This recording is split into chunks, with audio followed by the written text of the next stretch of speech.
अरहं सम्मा सम्बुद्धो भगवा बुद्धं भगवन्तं अभिवादेमि। स्वाक्षात् भगवता धम्मो धम्मं नमस्सामि। सुपटिपन्नो भगवतो सावक संघो संघं नमामि। ओकाश वन्दामि भन्ते द्वारत्रयेनं कथं सर्वं अपराधं क्षमत मे भन्ते। द्वितीयंपि ओकाश वन्दामि भन्ते द्वारत्रयेनं कथं सर्वं अपराधं क्षमत मे भन्ते। तृतीयंपि ओकाश वन्दामि भन्ते द्वारत्रयेनं कथं सर्वं अपराधं क्षमत मे भन्ते। ओकाशं भन्ते तिसरणेन सह पञ्चशीलं धम्मं यासामि। अनुग्रह कृत्वा शीलं देथ मे भन्ते। द्वितीयंपि ओकाशं भन्ते तिसरणेन सह पञ्चशीलं धम्मं यासामि। अनुग्रह कृत्वा शीलं देथ मे भन्ते। तृतीयंपि ओकाशं भन्ते तिसरणेन सह पञ्चशीलं धम्मं यासामि। अनुग्रह कृत्वा शीलं देथ मे भन्ते। यमहं वदामि तं वदेहि। भन्ते। तिसरण पंचशिला। नमो तस्सः भगवतो अरहतो सम्मा सम्बुद्धस्स। नमो तस्सः भगवतो अरहतो सम्मा सम्बुद्धस्स। नमो तस्सः भगवतो अरहतो सम्मा सम्बुद्धस्स। नमो तस्सः भगवतो अरहतो सम्मा सम्बुद्धस्स। बुद्धं शरणं गच्छामि। बुद्धं शरणं गच्छामि। धम्मं शरणं गच्छामि। धम्मं शरणं गच्छामि। संघं शरणं गच्छामि। संघं शरणं गच्छामि। द्वितीयंपि बुद्धं शरणं गच्छामि। द्वितीयंपि बुद्धं शरणं गच्छामि। द्वितीयंपि धम्मं शरणं गच्छामि। द्वितीयंपि धम्मं शरणं गच्छामि। द्वितीयंपि संघं शरणं गच्छामि। द्वितीयंपि संघं शरणं गच्छामि। तृतीयंपि बुद्धं शरणं गच्छामि। तृतीयंपि बुद्धं शरणं गच्छामि। तृतीयंपि धम्मं शरणं गच्छामि। तृतीयंपि धम्मं शरणं गच्छामि। तृतीयंपि संघं शरणं गच्छामि। तृतीयंपि संघं शरणं गच्छामि। तिसरणागमनं सम्पूर्णं। भन्ते। पाणातिपाता वेरमणि सिक्खापदं समादयामि। पाणातिपाता वेरमणि सिक्खापदं समादयामि। अदिन्नादाना वेरमणि सिक्खापदं समादयामि। अदिन्नादाना वेरमणि सिक्खापदं समादयामि। कामेषु मिच्छाचारां वेरमणीं सिक्खापदं समादयामि कामेषु मिच्छाचारा वेरमणि सिक्खापदं समादयामि मुसावादा वेरमणीं सिक्खापदं समादयामि मुसावादा वेरमणि सिक्खापदं समादयामि सुरामेरयमद्यपमादठाना वेरमणीं सिक्खापदं समादयामि सुरामेरयमद्यपमादठाना वेरमणि सिक्खापदं समादयामि तिसरणेन सद्दि पञ्चशीलं धम्मं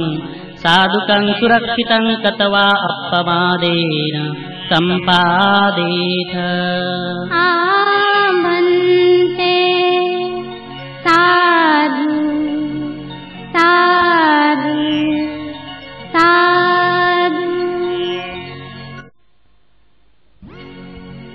बुद्धवन्दना नमो तस्स भगवतो अरहतो सम्मा सम्बुद्धस्स नमो तस्स भगवतो अरहतो सम्मा सम्बुद्धस्स नमो तस्स भगवतो अरहतो सम्मा सम्बुद्धस्स इति पिसो भगवारहं सम्मा सम्बुद्धो विद्याचरणसम्पन्नो सुगतो लोकविदु अनुत्तरो पुरिसदम्मसारथि सत्था देवमनुस्सानं बुद्धो भगवाति बुद्धं जीवितपर्यन्तं शरणं गच्छामि एत बुद्धातीता एत बुद्धा अनागता पच्चुपन्ना च बुद्धा अहं वन्दामि सर्वदा नद्धि मे शरणं अय्यं बुद्धो मे शरणं वरं एतेन सच्चवज्रेण होतु मे जयमङ्गलम् उत्तमङ्गेन वन्देऽहं पादपंसु वरुत्तमं बुद्धेयो खलितो दोषो बुद्धो खमतु संममम् यं किञ्चिरतनं लोके विद्यति विविधापुतु रतनं बुद्धसमं नत्ति तस्मासोत्ति भवन्तु मे यो सन्निसिन्नो वरबोधिमूले मारं ससेनं महन्ति विजित्वा सम्बोधिमागच्छि अनन्तयानो लोकोत्तमो तं प्रणमामि बुद्धं धम्मवन्दना स्वाखातो भगवता धम्मो सन्दिष्टिको अकालिको एहि पस्तिको ओपणायिको पच्चतं वेदितव्यो विन्यूहीति धम्मं जीवितपर्यन्तं शरणं गच्छामि एतद्धम्मातीता चैतद्धम्मानागता पच्चुपन्ना चैधम्मा अहं वन्दामि सर्वदा नत्ति मे शरणं मह्यं धम्मो मे शरणं वरं एतेन सच्चवज्रेण होतु मे जयमङ्गलम् उत्तमङ्गेन वन्देऽहं धम्मान् साधुविधं वरं धम्मेयो खलितो दोषो धम्मो खमतु तन्ममं यं किञ्चिरतनं लोके विद्यते विविधापुतु रतनं धम्मसमं नत्ति तस्मासुत्ति भवन्तु मे अट्टाङ्गिको वर्यो पथो जनानं मोक्षप्रवेशा उजुकोऽयमग्गो धम्मोऽयं संसिकरो पणीतो नियालिको तं प्रणमामि धम्मं संघवन्दना सुपटिपन्नो भगवतो सावकसङ्घो उजुपटिपन्नो भगवतो सावकसङ्घो यायपटिपन्नो भगवतो सावकसङ्घो सामिचिपटिपन्नो भगवतो सावकसङ्घो यदिदं चत्तारि पुरिसयुगानि अष्टपुरिसपुग्गला एष भगवतो सावकसङ्घो आवुनिन्यो पावुनिन्यो दक्षिणिन्यो अञ्जलिकरणियो अनुत्तरं कुय्यं खेतं लोकस्ताति सङ्घं जीवितपर्यन्तं शरणं गच्छामि एच संगातीता चैच संगानागता पत्युपन्ना च संगा अहं वन्दामि सर्वदा नत्थि मे शरणं अय्यं संगो मे शरणं वरम् एतेन सच्चवज्जेन होतु मे जयमङ्गलम् उत्तमङ्गेन वन्देऽहं संगान् चातिविधोत्तमम् संघेयो खलितो दोषो संगो खमतु तं मम यं किञ्चिरतनं लोके विद्यते विविधापुतु रतनं संगसमं नत्ति तसमासुत्ति भवन्तु मे संघो विशुद्धो वरदक्षिणीयो सन्तीन्द्रियो सब्बमलपहीनो गुणेहिनेके हि समीद्धिपत्तो अनासो तं प्रणमामि संघं। बुद्ध पूजा वन्नगन्धगुणोपेतं एतं कुसुमसन्तति पूजयामि मुनिन्दस्स सिरिपादसरोर्वे पूजेमि बुद्धं कुसुमेन नेनं पुय्येन मे तेन लभामि मुक्तम् उप्पं मिलायाति यथा इदं मे कायो तथा याति विनाशभावम्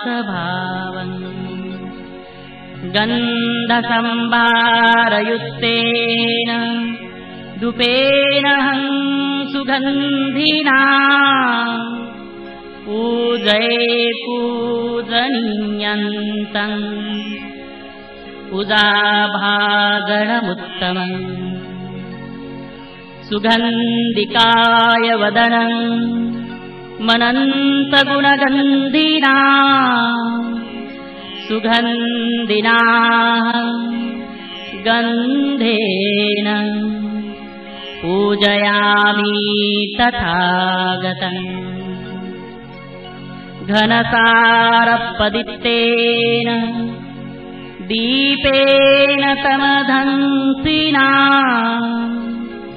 तिलोकदीपं सम्बुद्धं पूजयामि तमोनुदम् बुद्धधम्मं च संघं च सुगततनुभवा धातो धातु गभ्भे लङ्काय जम्बुदीपे तिदसपुरवरे नागलोके चतुपे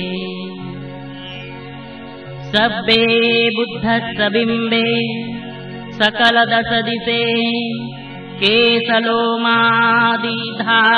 वन्दे सब्बेऽपि बुद्धं दशबलतनुदं बोधिचेतियं नमामि वन्दामि चेतियं सब्बं सब्बठानेषु पटिस्थितं शारीरिकधातु महाबोधि बुद्धरूपं सकलं सदा यस्य मूले निसिन्नो वा सब्बारी विजयंका पत्तो सब्बयुक्तं तथा वन्दे तं बोधिपादपम् इमे ते महाबोधि लोकनाथेन पूजिता अहं पिते नमस्सामि बोधिराजा नमस्तुते नमामि बुद्धं गुणसागरन्तं सत्ता सदा होन्तु सुखी अवेरा कायो जिगुच्छो सकलो दुगन्धो गच्छन्ति सब्बे मरणाञ्च नमामि धम्मं सुगतेन देशितं सत्ता सदा होन्तु सुखी अवेरा कायो जिगुच्छो सकलो दुगन्धो गच्छन्ति सब्बे मरणाञ्च नमामि संघं मुनिराजसावकं सत्ता सदा होन्तु सुखी अवेरा कायो जिगुच्छो सकलो दुगन्धो गच्छन्ति सब्बे मरणाञ्च नमामि पच्चेक बुद्धं विशुद्धं सत्ता सदा होन्तु सुखी अवेरा कायो जिगुच्छो सकलो दुगन्धो गच्छन्ति सब्बे मरणाञ्च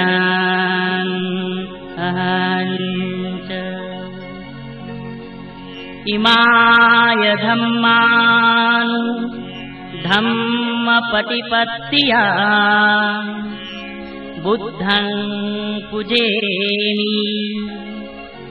इमाय धम्मानु धम्मपटिपत्तिया धम्मं पूजेमि इमाय धम्मानु धम्मपटिपत्तिया संघं पूजेमि अद्धा इमाय पटिपत्तिया जाति जरा व्याधि मरणं मा परिमुञ्चसामि इमिना पुय्यकम्मेन मामे बाल समागमो सतं समागमो होतु यावनिब्बाणपत्त्या देवो वत्सतु कालेन सद्सम्पत्तिहेतु च हीतो भवतु लोको च राजा भवतु धम्मिको इमाय बुद्धपूजाय कताय शुद्धचेतसा चिरं तिष्ठन्तु सद्धम्मो लोको होतु सुखी सदा इमाय धम्मपूजाय कताय शुद्धचेतसा चिरं तिष्ठतु सद्धम्मो लोको होतु सुखी सदा इमाय संघपूजाय कताय शुद्धचेतसा चिरं तिष्ठन्तु सद्धम्मो लोको होन्तु सुखी सदा साधु साधु साधु। आराधना परिप्त विपत्ति पटिवाहाय सब संपत्ति सिद्धिया सब रोगो विनाशाय भवे दीर्घायुदायकं सब दुःख विनाशाय भवे निर्वाणं सन्तिके भन्ते अणुगंहकत्वा परितब्रूथमङ्गलम् आवाहन सुक्त समन्ता चक्रवालेषु अत्रागच्छन्तु देवता सद्धम्मं मुनिराजस्य सुनन्तु सद्गमोक्षदम् धम्मश्रवणकालो अयं भदन्ता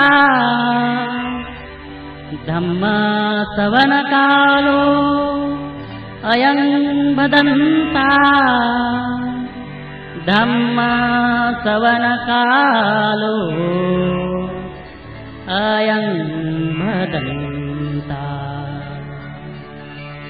नमो तस्य भगवतो अरहतो सम्मा सम्बुद्धस्य नमो तस्य भगवतो अरहतो सम्मा सम्बुद्धस्य नमो तस्य भगवतो अरहतो सम्मा सम्बुद्धस्य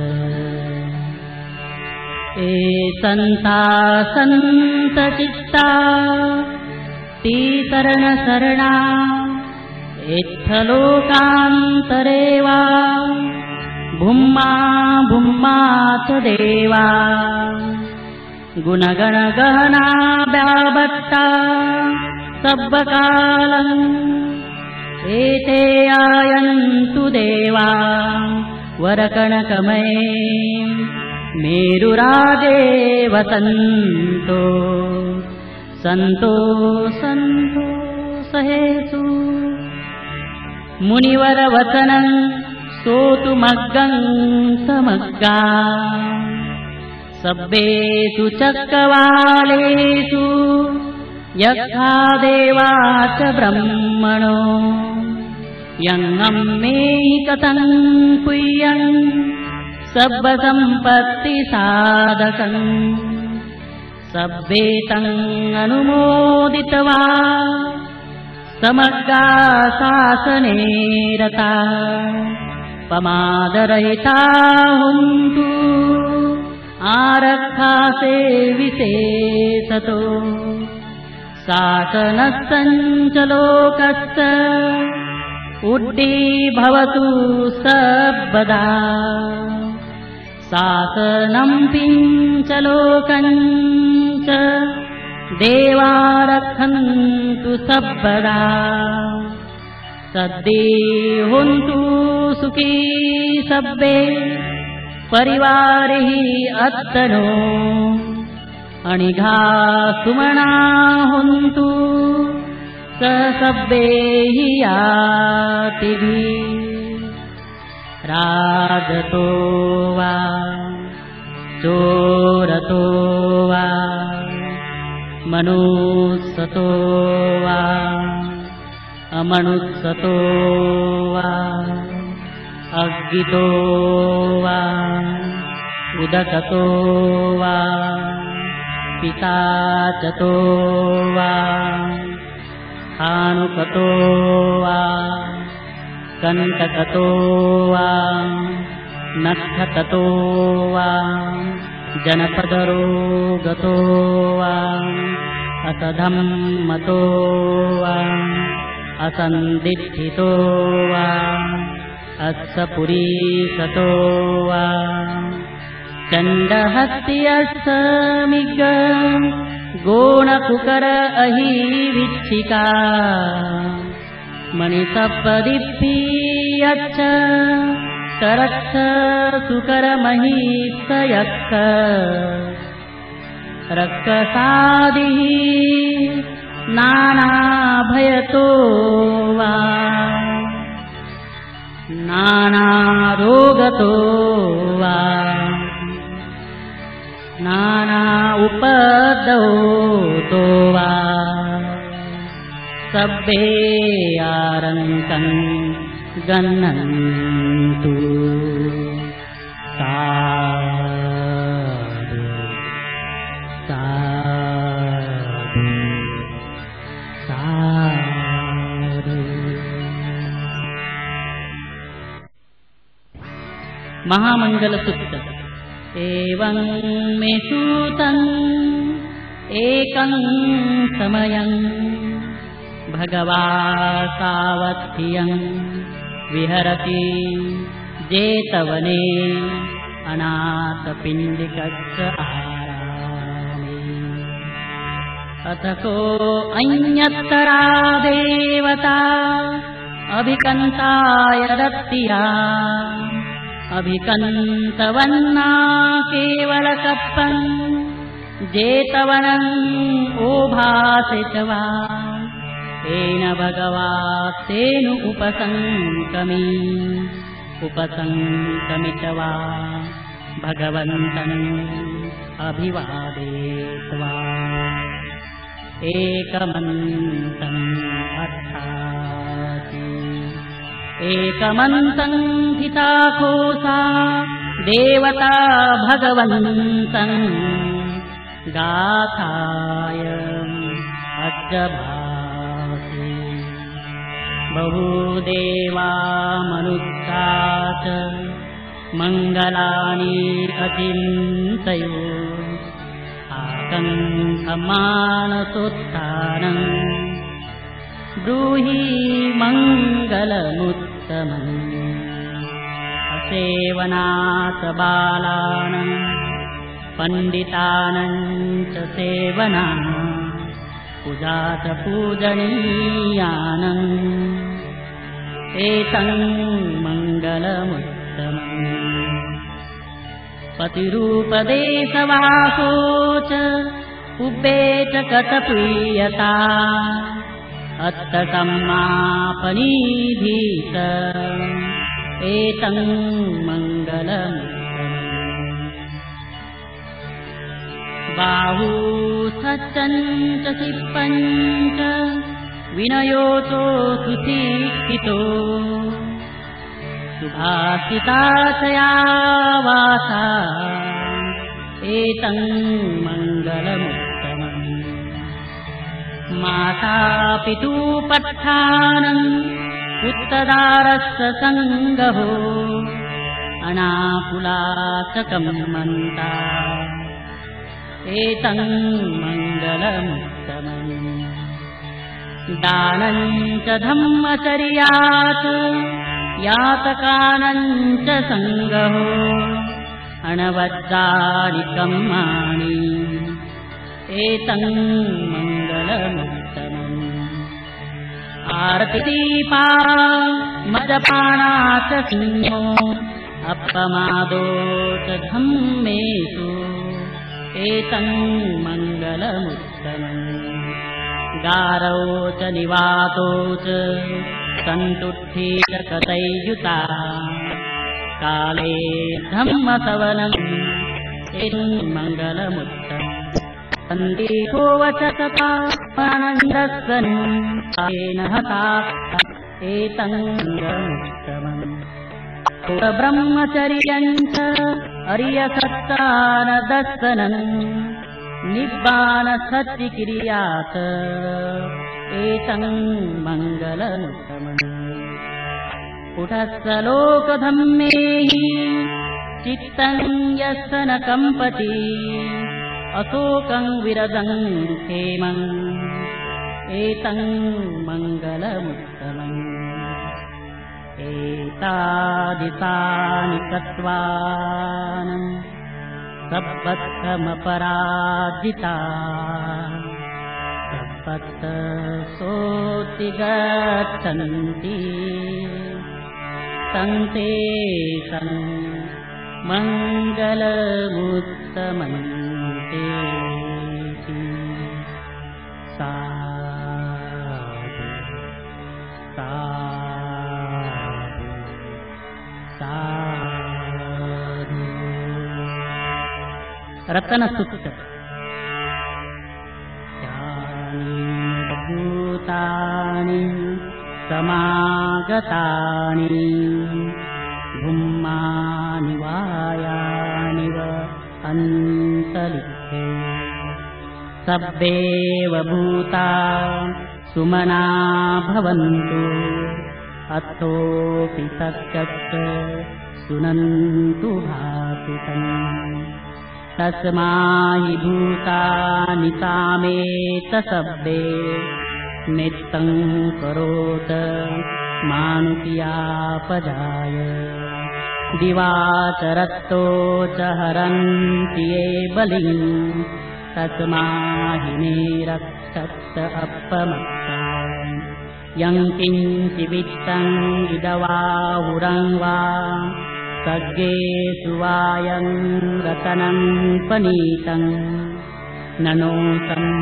अत्ति तथागतेन इदं हि बुद्धे रतनं पनीतम् एतेन सत्येन सुवक्तिहोतु हैयं विरागम् अमतं पनीतं यद्दधग्गा सत्यमुनि समाहितो न तेन धम्मेन समन्ति किञ्चित् इदं हि धम्मे रतनं पनीतम् एतेन सत्येन सुवक्तिहोतु यं बुद्धसेष्ठो परिवन्नयितुञ्चे समाधिमानन्तरिक्षय्यमाहु समाधिना तेन समो न विद्यते इदं हि सङ्गे रतनं पनीतम् एतेन सत्येन सुवक्तिहोतु ते पुद्गला अर्थसत्सम्पसत्ता चत्तार्येतानि युगानि हुन्ति ते दक्षिणीया सुगतस्थसावका एतेषु भिन्नानि महाफलानि इदं हि सङ्गे रतनं पनीतम् एतेन सत्येन सुवक्तिहोतु एषोपयुक्ता मनसा दलेन निकामिनो गोतमं सासनम्मि ते पतिपत्ता अमतं विज्ञयं लद्दामुद्दानि भूति भुज्यमाना इदं हि सङ्गे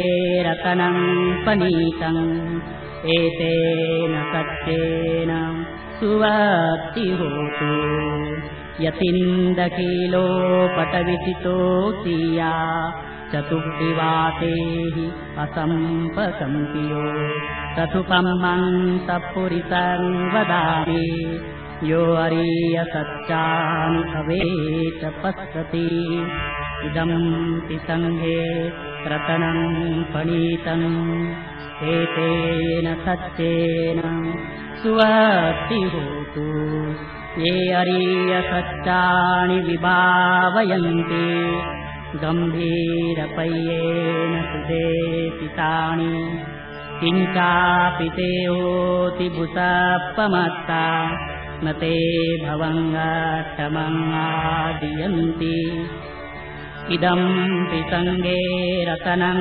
पनीतम् एतेन सत्येन सुवक्तिहोतु सावत्सदतनसम्पदाय तयस्तु धम्मा जयिता भवन्ति सक्कायदिष्टि विचिकिञ्चितञ्च शिलभक्तवापि यदञ्चि किञ्चित् चतुःपाहि च विप्पमुक्तो चछाभिधानानि अबभ्बतन्तु इदं हि सङ्गे रतनं पनीतम् एतेन सत्येन सुवक्तिहोतु किञ्चापि शोकं मं करोति पापकं कायेन वाचा उदचेतसा वा अबबोधो तस्य पटिषादाय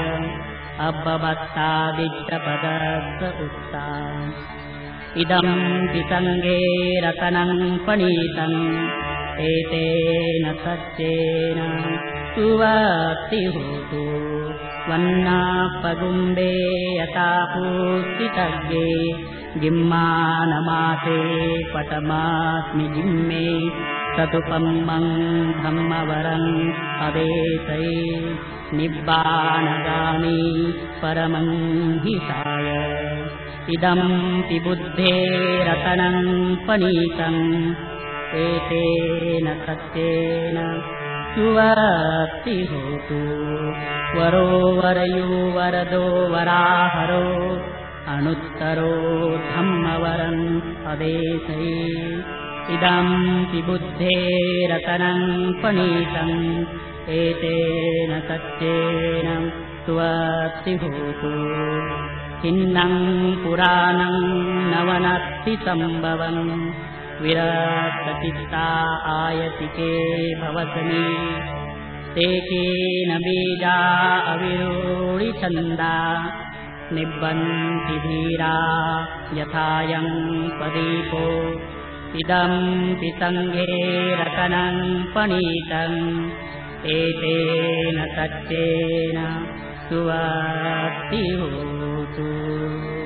यानि भूतानि समागतानि भूमानि वायानि व अन्तरिक्षे तथागतं देवमनुष्यपूजितं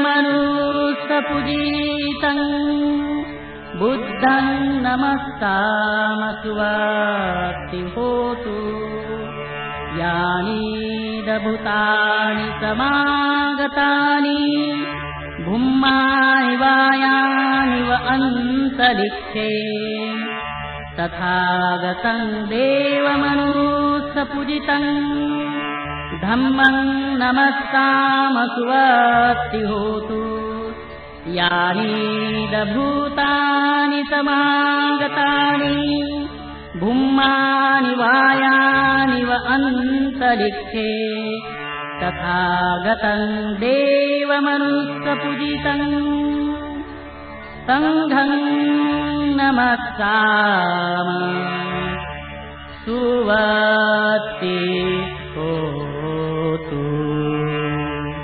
साधु साधु साधु।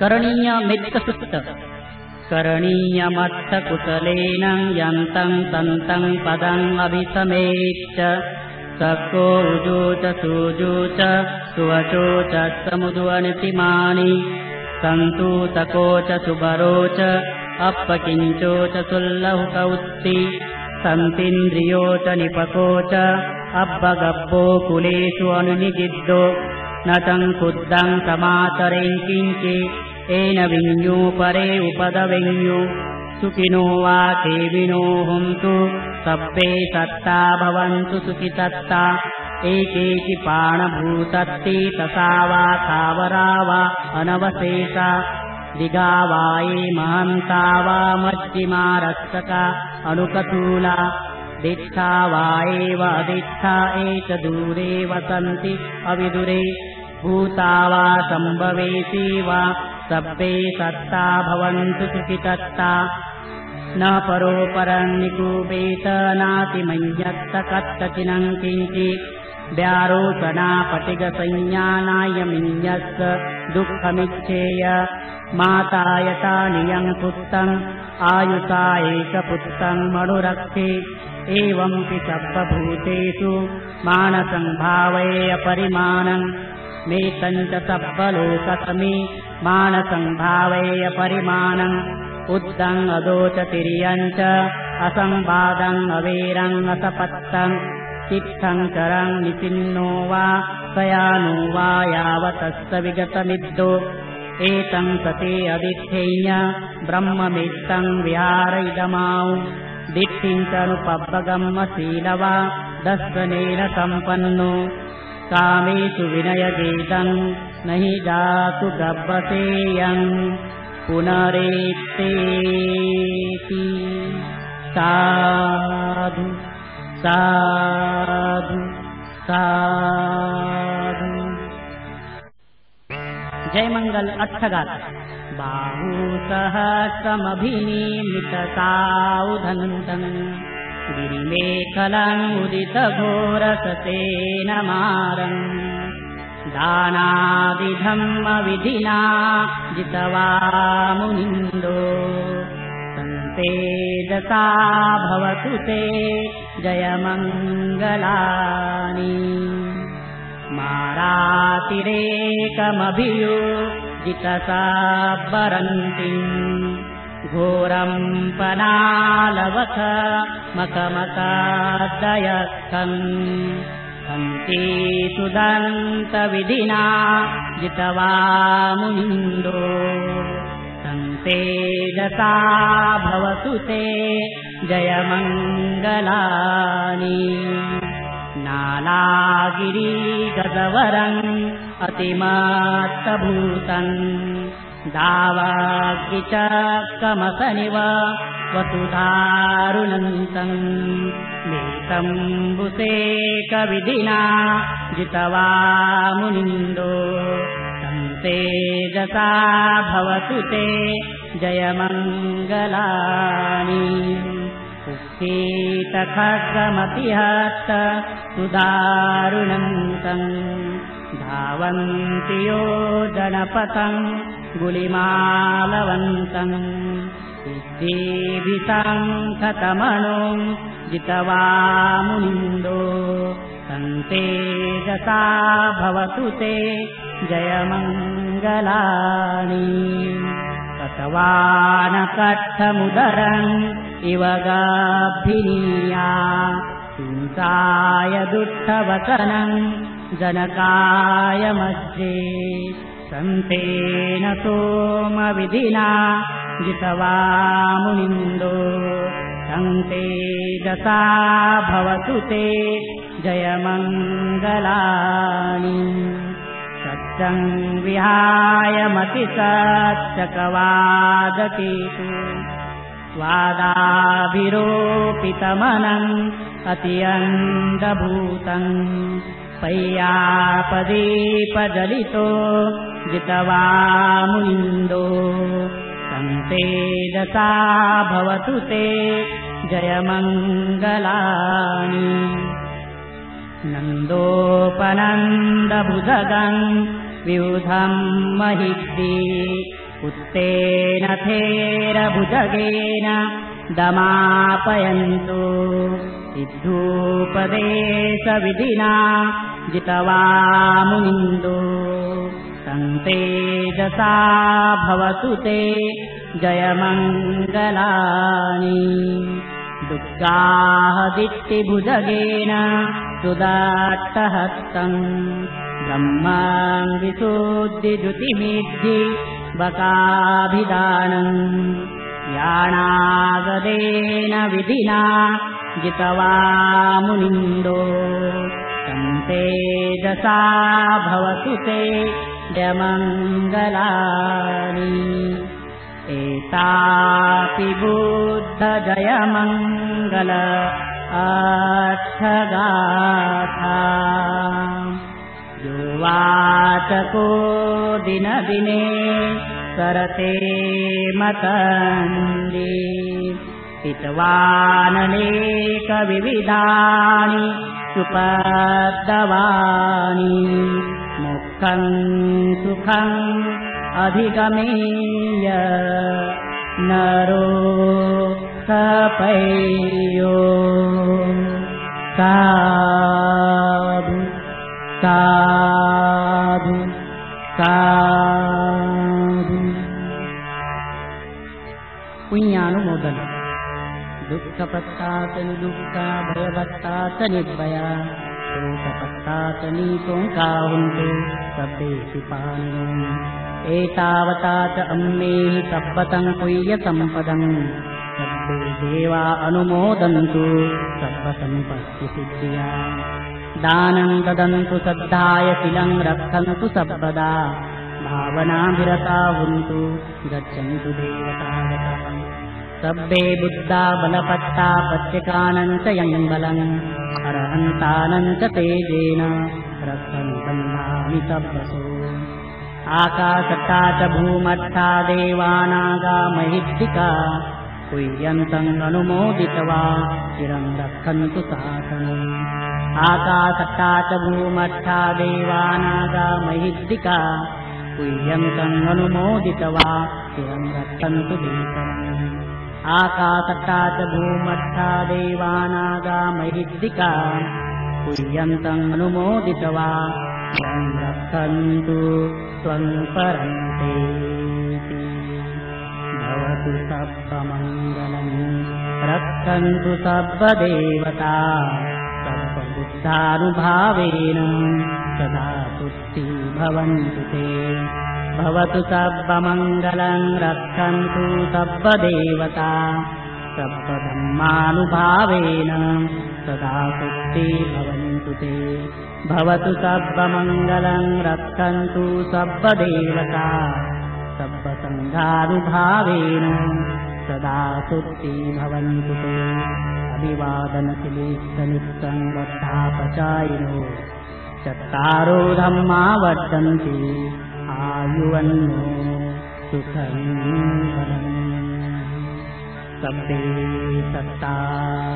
सुखी होन्तु सब्बे होन्तु सुखिनो सब्बे भद्राणि पश्यन्तु मां किञ्चिदुःखमागमात् सर्वपापस्करणं कुशलस्य उपसम्पदा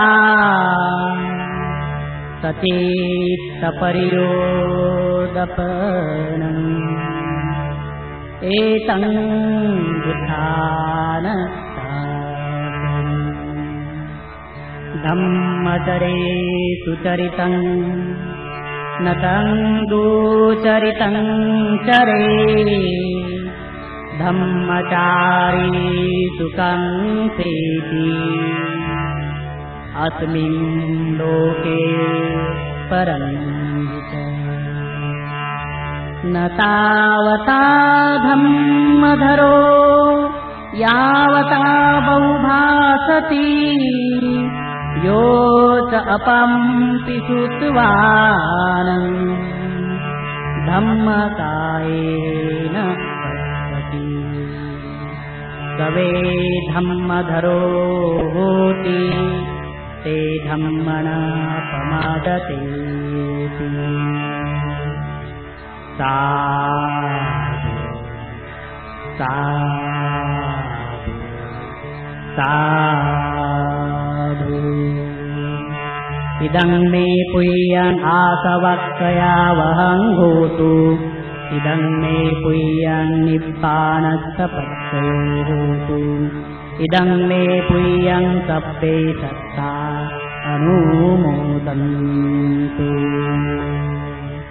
इदं नो यातिनं होतु सुखिता हुन्तु यातयो इदं नो यातिनं होतु सुखिता हुन्तु यातयो इदं नो यातिनं होतु सुखिता हुन्तु यातयो एतावता च मेहि सब्बतं पुय्यसम्पदं सब्बे देवानुमोदन्तु सब्बसम्पत्तिसिद्धिया एतावता च मेहि सब्बतं पुय्यसम्पदं सब्बे भूतानुमोदन्तु सब्बसम्पत्तिसिद्धिया एतावता च मेहि सब्बतं पुय्यसम्पदं सब्बे भूता अनुमोदन्तु सब्बसम्पत्तिसिद्धिया बुद्धं Namami धम्मं Namami Sangham Namami. Aham Vandami Sabada. Sadhu, sadhu, sadhu. In the name of Lord Buddha and Dr. Baba Sahib Ambedkar, would like to present this Buddhist chant for the welfare of human beings. The chanting is presented in the voice of Ram and Bodhiratna with Buddhist Upasika Bhati Ashok. Before this really sorry for the mistake, Ashok, if any, before starting this Buddhist chanting, we would like to introduce Ram and Bodhiratna. He is the last disciple of famous Bhante, late Dr. Anand Kaushalyan, and took his Sampadar by one Bhante, Dhammapal Mahatarao, who is presently the President of All India Bhikkhu Sangha. Bhante and Bodhiratna, the President of the World Buddhist Dhammadut Council, is prepared from Nagpur and well known in India. He went around the Asian countries like Singapore, Nepal, Sri Lanka, Bangladesh and Thailand for the study of Buddha and Dhamma. Buddhist chanting over 2,542 years ago. A holiest virtues and wishes presently born in India. The Lord Buddha, the three historical events happened in the life of Buddha on the very day, and that golden day was Vaishak Purnima. He got the birth, enlightenment and Mahaparinibbana. Siddhartha Gautama Buddha lived for 80 years and convenient and spread out the work of Dhamma with Bhikkhu Sangha. He delivered the secret and serious advice in a very simple, convenient and in layman's languages that is Pali, and Pali the language which had been used in Magadha Rajya. I salute to the Lord Buddha, who supremely enlightened Sama Buddha and Arhanta. I go for refuge to Buddha, Dhamma and Sangha theories. I voluntarily undertake the precepts to refrain from stealing, sexual misconduct and false speech, intoxicating drinks and drugs. Buddha Vandana. It is a prayer of supremely enlightened personality. Dhamma Vandana. It is a prayer of Dhamma which sources the path up to the free from the oceans of sadness and sufferings. Sangha Vandana. It is a prayer of great Sangha which is offering to Nibbana. Buddha Puja. It is a prayer with colorful powers that is the symbol of life incense, that is the symbol of blessing and guidance, and light that is the symbol of enlightenment. Avansutta. It is a calling for gods of this whole cycle world. Mahamangal Sutta. In the Sutta, 38 types of paths of pious blessings has been directed. Ratan Sutta. This is the paritana made by Lord Buddha and Vaishali Nagar for the healthiness of mankind, to free the mankind from disease, suffering and fear by the virtue of enlightened Buddha, impact of Dhamma and impressions of Sangha. Karniya Mittha Sutta. In the Sutta, friendliness expressions about the weakened and depressed living microorganism hobby thoughts. Mahamangal Gatha. This Gatha offers the completions of 10 paramita, and by the power of Lord's 10 supreme perfections, the highest blessings, meditations. Jai Mangal Achaghata. This Gatha is having impressions which offers the blessings for mankind by the power of 8 virtues by Buddha. Punyanumodana. Here there are hearty wishes for all those having got suffering, may they not suffer. Having got fear, may they not fear. Having got grief, may they not grieve. Ashirvada. By the power of this triple game, the Buddha, Dhamma and Sangha, all this or operations shall came down. Dhammapalan Gatha. It is a prayer for utilizing the Buddha's Dhamma in daily lifestyle and made everyone rejoice.